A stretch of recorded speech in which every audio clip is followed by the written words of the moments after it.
You know, picking a plunger is not an easy task. You walk into the average hardware store, this is what you see. And not only do you see the little plungers, these are called sink plungers, and sometimes you will see the toilet plungers. You'll see that they're different architecture. Sometimes you will see a combination where it can be also a sink and a toilet plunger with just a little bit of work. What a lot of people don't know, before you use a plunger, what should you always do? You should always put it under hot water and let it get soft. This is normally a hard rubber, so what we want to do is put it under a sink faucet, warm it up a little bit. That makes it much more supple for us. All right, what's the difference between the two? You'll notice that these are flat. These fit directly over a sink drain, and we can push down and we force the water out, and that's what we're looking to do. As opposed to a toilet, we want to have something that will go down into the opening, and this one is entirely different because the first thing we do with this plunger is we want to fill it with water. So we'll lay it down into the toilet and we will make sure that it's full or half full of water. Then we roll it over, put it down on the opening where it goes, and then we force it down.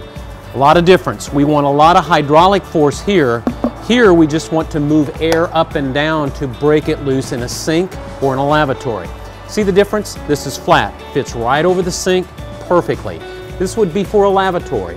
This one would be a little bit hard to use in a lavatory, so this is more of a sink faucet. All right, so is this my favorite? Pretty close, and this is why.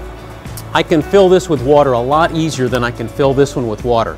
This one gives me as much hydraulic force, but it's a little flimsier. I want to have a good handle on it. You lay it down in there, make sure this is full of water. You lift it up very gradually, and then you force it several times. You may have to add buckets of water. All right, now here's the real trick. A lot of people try to use liquid fire. This is a product you do not want to use on a toilet. Ever, never. So what do we use if we can't get it with a plunger?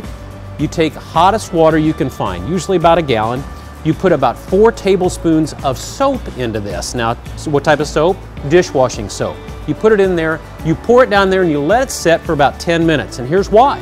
In 10 minutes, the surfactants in the soap start breaking apart whatever it is that has stopped this up. Usually it's a combination of waste and paper.